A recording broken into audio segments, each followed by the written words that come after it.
Welcome back. Time for our panel. I want to bring in Ed Rollins, former White House advisor to President Reagan, Lee Carter, president and partner at Mesklansky and Partners, and Evan Siegfried, a GOP strategist and former press assistant to the Giuliani presidential campaign. Good to see everybody. Thank you. The airstrikes that the president launched against Syria getting broad support around the world, Ed Rollins. As it should. As I said last week, this could be the most difficult week the president was going to have. He met 3 world leaders. He basically reinforced 2 allies, the president of Egypt, the king of Jordan, and then he had this incredible meeting at the end of the week with the Chinese president.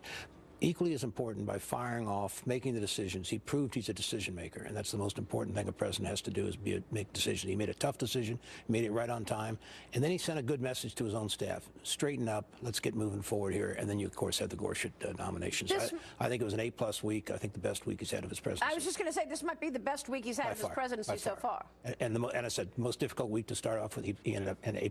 And that's resonating with people as well. You did some polling this weekend, Lee Carter. It is. And so when he gave his speech, it struck the right tone. But what people told me is that they really agree across the aisle that we had to do something about this side. There's no way that we can deal with the Middle East without getting that dealt with. There's no way that we can have military force if we're not going to use it for something as atrocious as what's happening over there.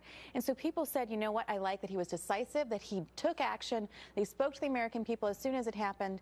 And it was a very, very, very strong week for him. And I think it sent signals that we're not going to mess around in this country anymore. And I think a lot of people are excited about that. I said it a few times this program, Evan. It feels like the era of leading from behind has ended. Yes, this was a searing indictment of the Obama leadership on Syria, which was no leadership, and they were unable to do anything.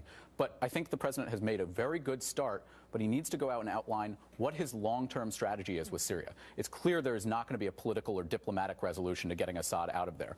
Ambassador Haley has made it clear that we need to actually get rid of him, and the only way we're going to be able to do it is through using force. And the president needs to outline it not only to the American people, but to the rest of the world, what we do going forward to show that we have that strength and leadership. Does this help his agenda to get through, Ed, in terms of... Absolutely. Yeah? You know, I mean, they were stumbling a little bit before. I obviously didn't have the health care well done. I go back. A president has to make 3 or 4 tough decisions every week. This was probably the toughest decision, and he did it with great drama. He did it right there in front of the Chinese. He sent a message across the world, and again, I think that now he's got a couple weeks to get his tax plan put together, gets his health care, and move forward. This was a monumental week, and he was the star. Gordon Chang, who wrote the book, The Coming Collapse of China, said to me last week on Fox Business Network, he brought the Chinese president down to size. Yes, he did. By doing it in front of him. And put himself up.